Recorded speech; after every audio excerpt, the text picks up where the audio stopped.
give me 1 second to make sure this is working.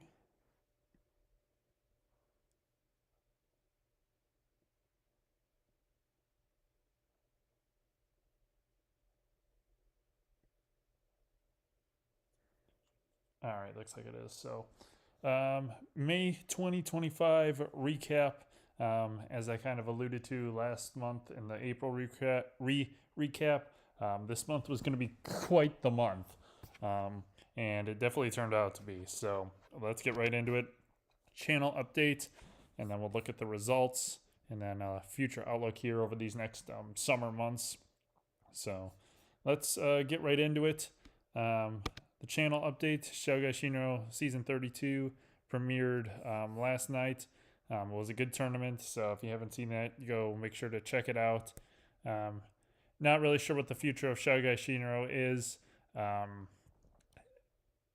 I haven't filmed any more tournaments since Season 32, but I don't want Season 32 to be the final one, so I may film maybe one more at some point. But we'll just have to see whatever I feel like. The 1MM series is starting pretty soon, actually. Let me check when that is. I think in the next like few weeks.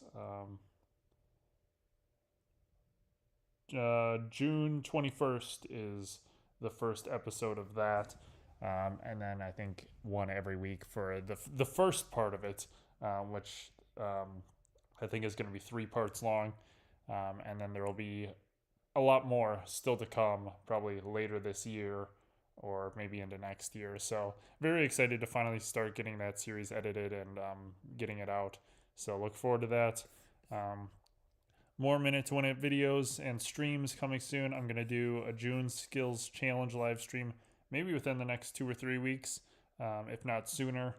And then I still have to get to uploading all the old videos, so that'll happen sometime over this summer, eventually, hopefully sooner rather than later, but we'll see. So look forward to a stream for that coming soon.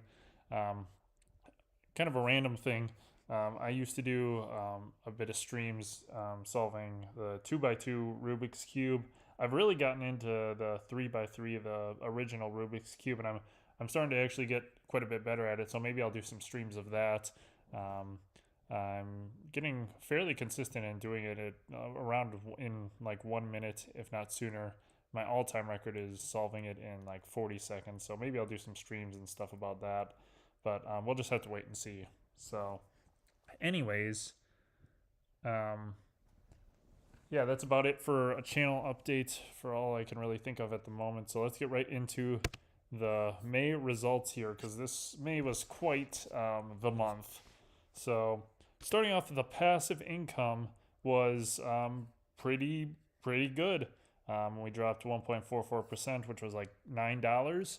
So we went from $600 to $591. That's I'm very happy with that. We stayed at just below $600, which is really good in the grand scheme of things. I really thought by this point the passive income would have really just started dropping off big time, but I've been doing really well on it. Um, Obviously, these 2 months were really bad, but I think I'm really gonna get into one of these sort of little zones here where I get 3 or 4 months all around the same area, and I think I should be able to keep that up for the next maybe 2 or 3 months, right around this $600 area. So this could end up really being a good year for passive income when I really wasn't expecting it to be. So that's that that's pretty good. And I guess that's a real bright spot for this year and this month especially. So just gonna try and keep it up. Once maybe like August comes or September comes around, um, I might run into a little more trouble with it. But for now, I'm just gonna take it and keep it up as long as I can. So that's been pretty good on that end of things. But as for the net worth, um, this month was not so great.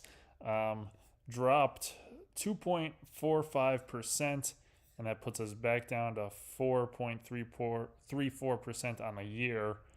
Um, Really had a good January, and then everything's just kind of been back and forth. dropped 1.7, went up 1.8, went up 2.43, went down 2.45. So this was because I bought a vehicle which I was planning to, and this was because of an unplanned vehicle purchase because the transmission died on one of my vehicles in April, and I ended up having to. It was made more sense just to buy another vehicle because getting a transmission replaced is really expensive. So that's what I ended up doing. So I spent about $8,000 on a new vehicle. I had a pretty good month income wise to kind of make up for it. So, but in the grand scheme of things, I dropped about $4,200 this month. So that pretty much puts us right back to almost where we were back in March, and even back in at the end of January, we're pretty much just stuck in this sort of zone here between like 168 and 172. It's just been a lot of back and forth here, which is pretty unfortunate. This obviously I could have been up, $8,000 from here, which would have been put us about, 176,000. So this really changed sort of the outlook of this year and how this year is going to turn out. So unfortunately, not for the better, but it is what it is, and you just got to keep moving forward. So I'll recover eventually, hopefully. But here's the full chart going back to the beginning of 2024. 2024, looking back on that was such a great year. It was just constantly going up. But now that we've hit 2025 here, it's been kind of rocky, which was a bit expected, to be fair, but not exactly this much I was expecting. So yeah, up 32.47% from 1 year ago, from last May. But I mean, I guess when you put things in that perspective, it still feels pretty good, even though this year's been kind of rough. Looking back where I was 1 year ago, I'm up over $40,000. So, just got to keep with it here. And, but yeah, so that puts a little bit of a damper on things. So this is my third negative month ever. Had that big one last year and then 2 already this year, and we're only 5 months in. But I guess that also does go to show that I still have been doing well.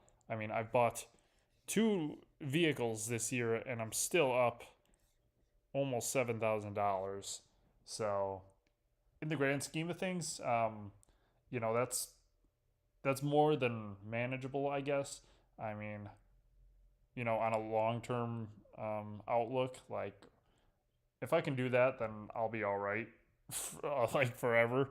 But obviously, at this stage of my life, I'm trying to really grow my net worth here, and like I did last year. But hopefully things go better for this second half of the year. Here's the sort of daily chart here. As you can see, you can clearly tell when the 2 vehicle purchases happened. This one was a big drop, and then I really had a good streak here, reaching some all-time highs, and then obviously kind of a big reset here. But even just 2 paychecks afterwards, I'm already doing fairly well. I'm almost back to where I was here, which was the end of March. So, we're not too far off from getting back to this level and higher. So I would say, as we go to the future outlook, June could be a good month here. Actually, I don't think definitely not gonna get to an all-time high, but I think we could really get back to over 170,000. Part of the reason why some of these numbers have been so bad is because I've also been contributing money to my Roth IRA account. Last year, I did that all in 1 month in April, all like $7,000. This time I'm kind of doing it like I've been making payments like each month. So I think it was in March, I made like a $700 payment that put me up to $1,000 on the year, and then right here in April, I made a $1,400 payment, and then here in May, right here, the end of this month, I made a $1,100 payment towards that. So if I do the math here, I think that puts me at 1,000 plus 400 plus 100, $3,500 I've contributed on that this year, which is halfway there. So I've still got 3,500 more to go, but I've got half a year to do it. I'm still going to be aggressive with it though. I'm going to try and put another $1,000 in the month of June, if possible. So I'm just trying to really get that over with. But even with that and some other expenses that I am expecting, I still think I have a decent chance at getting back above 170,000, which I think would be a decent position to get at by the end of these first 6 months. Obviously, it's been a rocky first few months of this year, but I could still end up close to almost up $10,000 on this first half of the year, which I think all things considered would be pretty good with 2 vehicle purchases. So, but at the moment, it doesn't look the greatest, only up 4.34% after 5 months, but what can you really do? So, bit of a setback this month for sure, but just got to keep going. Some more uncertainty in the future. I think my income should be good for the next month, maybe even 2 months. But like I said, this year has been kind of crazy, so anything can happen. But I would expect us to start climbing back up here again like this. And hopefully we can reach a new all-time high, hopefully here within the next 2 months, maybe 2 or 3. But we'll just have to see. So I guess that's really it for this May recap. Second worst month I have ever had. Only second to last April of 2024. But what can you do but just keep moving forward, and hopefully we can just break out of this range. We've been stuck in the 160,000s for a long time. We had, 4 months in a row, December through March, and then we finally got out of it in April, but now we're right back into it. So really been stuck in this range. But, as long as I can keep growing and, keep contributing money to my Roth IRA and get that taken care of, the rest of the year doesn't look too bad. Like I said, there's a lot of uncertainty with me going full-time here pretty soon, within the next 2 months probably. And, that's really, I'm not exactly sure what my income is going to be. So we'll just have to take that as it happens. But this year has just been uncertainty to the max. I really was hoping this would all be taken care of by, the end of March, but it's just dragging on. So, but yeah, that's about all I got to say. Hopefully, we can have a better month next time, and stay tuned for all the other things coming on the channel. So thank you for watching this one, and I'll see you guys for the June recap eventually, and some of this other stuff. Probably my next thing will be a Minute to Win It live stream in maybe 2 weeks or so. But I'll let you know. So thank you for watching, and good.